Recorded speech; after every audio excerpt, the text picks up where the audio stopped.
Agora ela dorme e precisa repousar. Célia não podia definir a intensidade dolorosa dos pensamentos que a empolgavam. Nunca acreditara que sua mãe pudesse prevaricar na ausência paterna. Seu coração carinhoso sempre fora, ao seu ver, um modelo de virtudes, um símbolo de honestidade. Certamente, l'óleo úrbico levará a infâmia aos mais pavorosos extremos. Ela bem que lhe ouvirá as palavras de conquistador desalmado e cruel. Além de tudo, sua mãe há muito andava doente. Com certeza, seu coração bondoso e honesto estava cheio de tormentos da compunção e do arrependimento. Sentia pela mãe um enternecimento infinito. Seu pai regressara na véspera, cheio de novas esperanças. Ela surpreendera lágrimas nos olhos maternos, pranto esse que deveria ser de júbilo intenso e de comovedora alegria. Quanto não haveria sofrido o coração materno naqueles longos meses de expectativas angustiosas.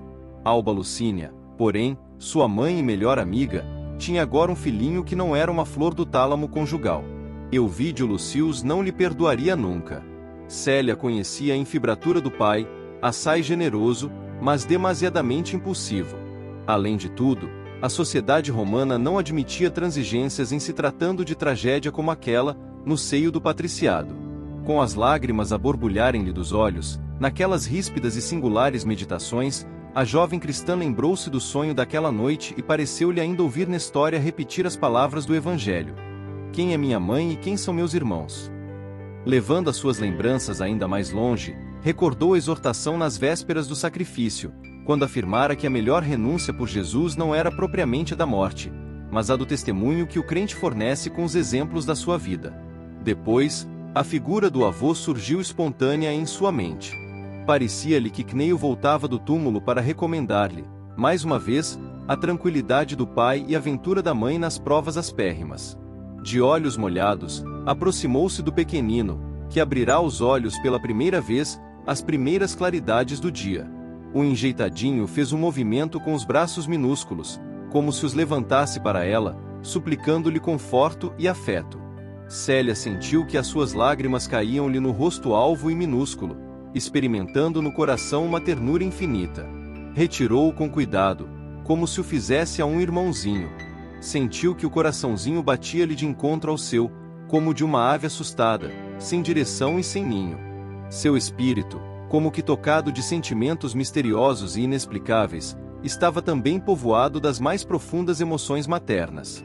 Depois de alguns minutos, em que Atéria contemplava surpreendida, Célia ajoelhou-se aos pés da serva, exclamando comovedoramente no seu sublime espírito de sacrifício: Atéria, minha mãe é honesta e pura. Esta criança que vês nos meus braços é meu filho. Siloá, meu filhinho, agora e sempre, compreendes? Jamais o direi, respondeu a cúmplice de Cláudia, aterrada. Mas ouve, tu que foste a confidente de minha mãe, ajuda-me a salvá-la. Pelo amor de tuas crenças, confirma os meus propósitos. Minha mãe precisa cuidar de meu pai no curso da vida, e meu pai a adora. Se ela errou, por que não auxiliarmos a sua felicidade, devolvendo à sua alma a ventura merecida? Minha mãe nunca erraria de moto próprio. Foi sempre boa, carinhosa e fiel. Só um homem muito perverso poderia induzi-la a uma falta dessa natureza, pelos caminhos do crime.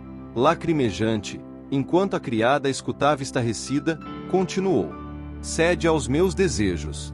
Esquece o que viste esta noite, considerando que os tiranos dos nossos tempos costumam raptar nobres damas, aplicando-lhes filtros de esquecimento. Minha pobre mãe deve ter sido vítima desses processos miseráveis. Quero salvá-la e conto contigo. Dar-te-ei todas as minhas joias mais preciosas. Meu pai não costuma dar-me dinheiro em espécie, mas tenho dele e de meu avô as lembranças mais ricas. Ficarão contigo. Vendê-las-ás onde quiseres. Arranjarás uma pequena fortuna. Mas e a menina? Murmurou Atéria, espantada com o imprevisto dos acontecimentos. Já pensou que essa ideia do sacrifício é impossível? Com quem ficaríeis no mundo? Vosso pai, porventura, suportaria ver-vos assim, como mãe de uma criança infeliz? Eu? Exclamou a jovem com atitudes reticentes, como se desejasse lembrar alguém que a pudesse valer em tão dolorosas circunstâncias. Eu ficarei com Jesus. Em seguida, ante o silêncio de Atéria, que lhe obedecia maquinalmente, todo o cenário foi transportado ao seu quarto, enquanto Célia aconchegava o pequenino ao coração, entregando à serva ambiciosa todas as joias mais preciosas e guardando apenas a pérola que Ovídio lhe dera na véspera. Alba Lucínia, contudo, saíra do seu torpor repentinamente. Aturdida com os efeitos do narcótico, estava surpresa, ouvindo no quarto da filha os vagidos da criança. Divisando o vulto de Atéria através de uma cortina, chamou-a em voz alta para certificar-se do que ocorria. A criada criminosa, porém, apareceu-lhe de frente, lívida e aterrada. Levando as mãos à cabeça num gesto de fingido desespero, exclamava com esgares estranhos: Senhora! Senhora! Que grande desgraça! A esposa do tribuno, com o coração a saltar-lhe do peito, pálida e aturdida, ia interrogar a serva, quando alguém passou a porta e penetrou no aposento. Era Elvídio. O genro de Fábio não conseguirá conciliar o sono. Depois das insinuações pérfidas de Sabina, parecia que um veneno atroz lhe destruía todas as forças do coração. Trabalhou intensamente para que as horas da noite lhe fossem menos amargurosas, e todavia, ao dealbar da aurora, montara um cavalo veloz que o transportou, célere, à casa, para consolidar a sua tranquilidade espiritual junto da mulher e da filhinha. Lá chegando, ainda ouviu a velha serva exclamar desesperada: Uma desgraça! Uma grande desgraça! Enquanto Lucínia o contemplava aflita e amargurada, Elvídio Lucius caminhava para ela e para a criada, com o semblante carregado e triste. Explica-te, Atéria. Teve forças para murmurar a pobre senhora, aflitamente. Nesse instante, porém, depois de longa prece, a jovem cristã surgiu, quase cambaleante, à porta da alcova materna. Tinha os olhos vermelhos e tristes, a roupa mal posta, os cabelos em desalinho. Acalentado em seus braços afetuosos, o pequerrucho se acalmara, qual pássaro que houvesse reencontrado o ninho tépido. Elvídio e sua mulher contemplaram a filha, surpresos e aterrados. Mas que significa tudo isso? Explodiu o tribuno, dirigindo-se à serva. Célia quis explicar-se, mas a voz estrangulara-se-lhe na garganta, enquanto Atéria esclarecia: Meu senhor, a menina, esta noite. Contudo, ante o olhar duro do patrício, a sua voz se perdia nas reticências dos remorsos e das dúvidas, quanto às terríveis consequências da sua infâmia. Célia, porém, cheia de fé na providência divina e sinceramente desejosa de sacrificar-se por sua mãe, ajoelhara-se, humilde, exclamando com voz quase firme: Sim, meu pai, minha mãe, pesa-me a confissão da minha falta, mas esta criança é meu filho. O tribuno sentiu que uma comoção desconhecida invadiu-lhe todo o ser. A cabeça andava-lhe à roda, ao mesmo tempo que a lividez de mármore cobria-lhe as feições, vincadas de cólera e angústia.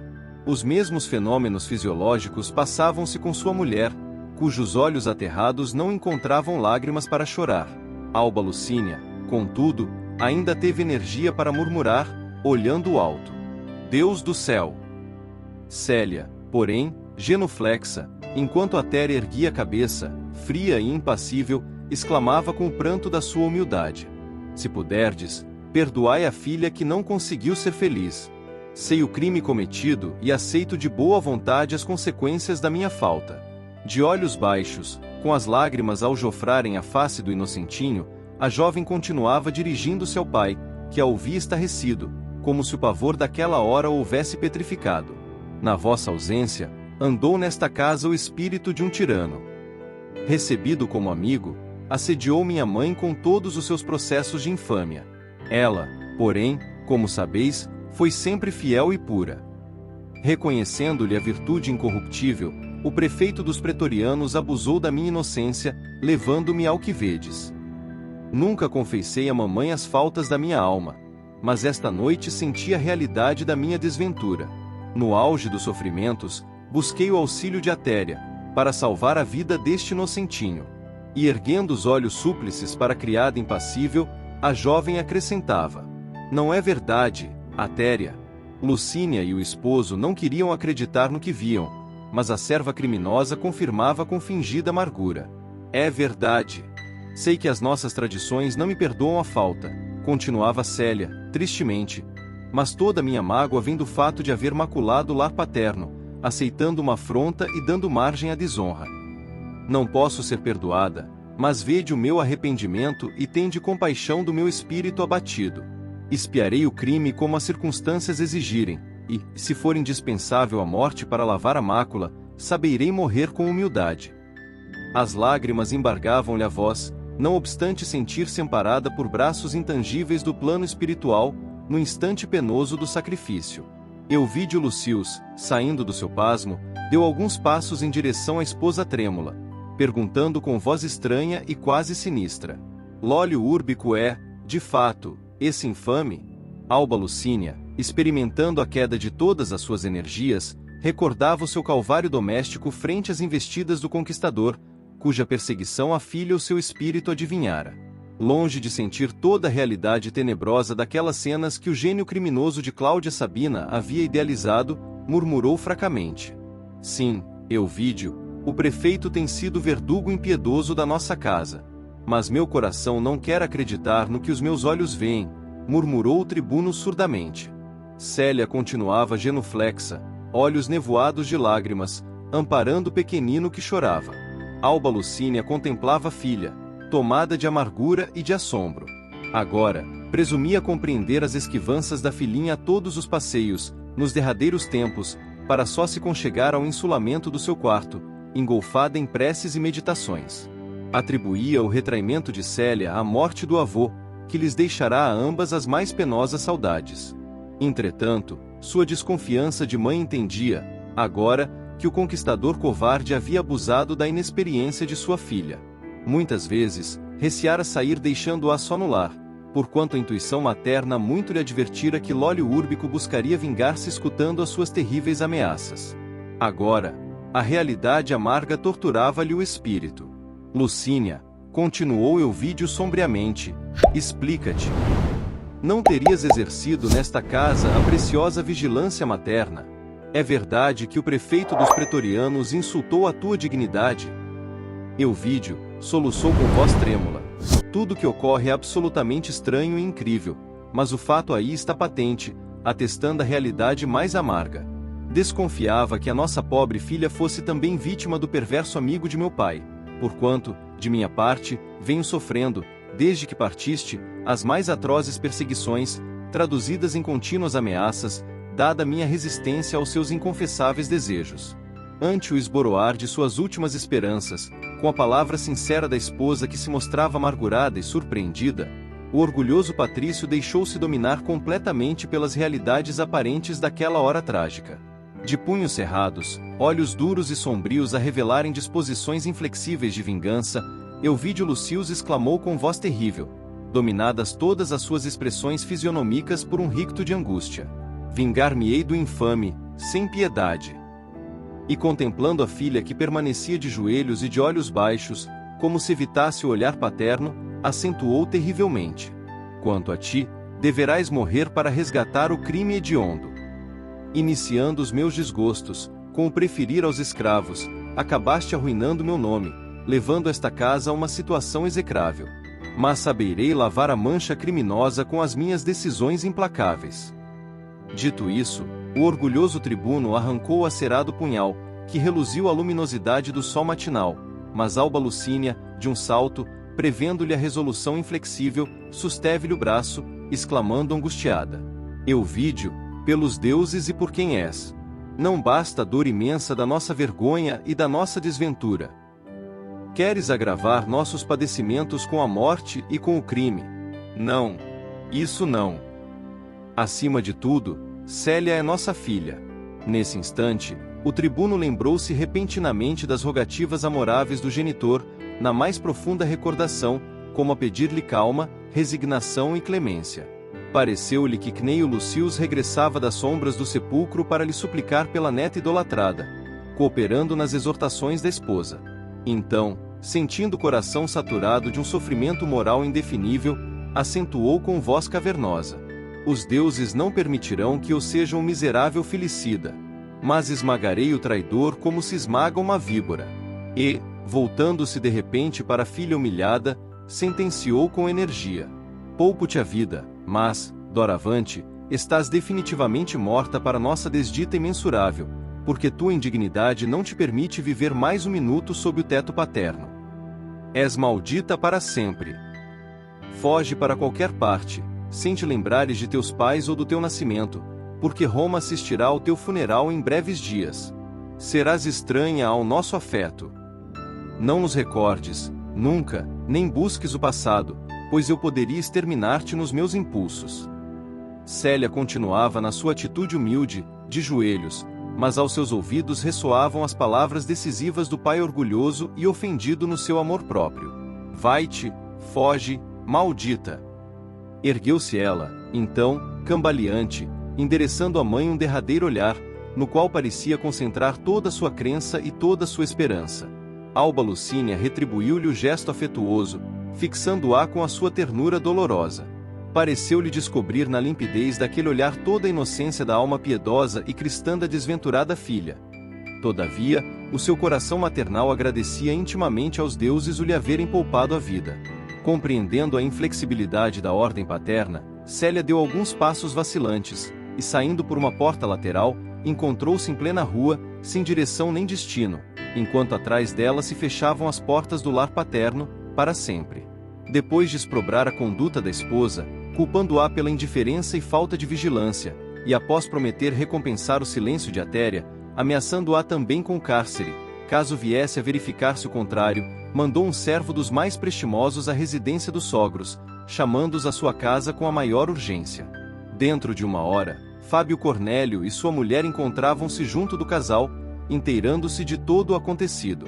Enquanto o coração de Júlia Spinter se sentia tocado das mais dolorosas emoções, o velho e orgulhoso censor exclamava convictamente: Sim, Euvídio, vamos procurar o traidor quanto antes, a fim de o exterminar, sejam quais forem as consequências. Mas devias ter aniquilado a filha, pois o sangue deve compensar os prejuízos da vergonha, segundo os nossos códigos de honra. Mas, enfim, ela estará moralmente morta para sempre. Depois de eliminarmos l'óleo úrbico, faremos que as cinzas de Célia venham de Capua para serem recolhidas em Roma, ao jazigo da família. Ao passo que as duas senhoras, mãe e filha, ficavam no aposento, sucumbidas, consolando-se reciprocamente e rogando a proteção dos deuses para a tragédia inesperada e dolorosa, Fábio e Euvídio dirigiram-se apressadamente para o Capitólio, a fim de exterminarem o inimigo, como se o fizessem a uma serpente imunda e venenosa. Todavia, uma surpresa, tão grande quanto a primeira, os esperava. No palácio do prefeito dos pretorianos, o movimento era insuspeito e estranho. Antes de atingirem o átrio, os dois patrícios foram informados de que l'óleo úrbico havia falecido minutos antes, acreditando-se que se tratava de um suicídio. A morte do marido constava do programa sinistro de Cláudia, agora dona de opulento patrimônio financeiro, porquanto, desse modo, não ficaria voz alguma que pudesse elucidar Euvídio Lucius quanto à infâmia que a antiga plebeia acreditava haver atirado ao nome de sua esposa. Além disso, alta madrugada, Sabina tomara de um dos pergaminhos em branco, assinados pelo prefeito, e escrevera, com perfeita imitação caligráfica, um bilhete lacônico no qual se confessava enfarado da vida e rogava Flávio Cornélio, amigo de todos os tempos, que perdoasse o dano moral que lhe causará. Penetrando, aturdidos, na casa do inimigo morto, Fábio e Euvídio foram abordados por Cláudia Sabina, que lhes apareceu lacrimosa naquela manhã trágica. Depois de se lastimar, comentando a tétrica resolução do esposo em desertar da vida, Sabina entregava ao censor o último bilhete de úrbico, que dizia grafado pelo marido à última hora, deixando transparecer curiosidade a respeito daquele pedido de perdão, injustificável e estranho. Desejava, assim, conhecer os primeiros resultados do trabalho tenebroso de Atéria, esperando ansiosamente, dos lábios de Euvídio ou de alguma alusão de Fábio, as informações indiretas que o seu espírito vingativo aguardava. O censor e o genro, entretanto, receberam o suposto bilhete de úrbico com secura e indiferença. E como era preciso dizer alguma coisa à frente daquele imprevisto, Fábio Cornélio acrescentou: guardarei este bilhete como prova do seu desequilíbrio mental nos últimos momentos, pois só assim se justifica este pedido. E agora, minha senhora, acentuou enigmaticamente para Cláudia, que o ouvia com atenção, há de perdoar a nossa ausência, porquanto cada qual tem os seus infortúnios. O velho patrício estendia-lhe as mãos em despedida, Mas, sentindo a sua curiosidade profundamente aguçada por aquelas expressões, a antiga plebeia interrogou com interesse, como a provocar algum esclarecimento de Ovídio Lucius, que se fechará em mutismo enigmático. Infortúnios? Mas que desejais dizer com isso? Pretendeis abandonar-me nesta situação?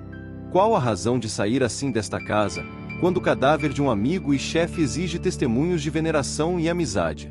Porventura, aconteceu algo de grave a Alba Lucínia? Notava-se que a última pergunta transpirava um sentido misterioso.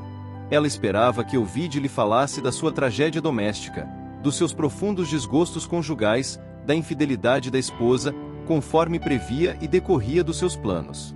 Seu coração bastardo aguardava que o homem amado, naquele instante, iria dispensar-lhe as atenções amorosas tão ardentemente aneladas naqueles últimos meses, em que os seus sentimentos mesquinhos haviam acariciado tão grandes esperanças. O tribuno, porém, mantinha-se impassível, como se tivesse os lábios petrificados. Fábio Cornélio, todavia, sem trair a fibra orgulhosa, esclarecia Sabina nestes termos: minha filha vai bem, graças aos deuses, mas também nós acabamos de ser feridos no mais íntimo do coração. Um emissário da campanha nos trouxe, esta manhã, a dolorosa notícia da morte repentina de minha neta solteira, que se encontrava junto da irmã, numa estação de repouso. Esta razão que nos impede de prestar ao prefeito as derradeiras homenagens, porquanto vínhamos justamente comunicar-lhe a imediata partida para Capua, a fim de promover o transporte das cinzas. Dito isso, os dois homens despediram-se secamente, saindo a passo firme no burburinho dos amigos e dos servos apressados, que emulavam no patentear a lólio úrbico a bajulação derradeira. Ante a cena enigmática, Sabina deixava vagar o pensamento em conjecturas.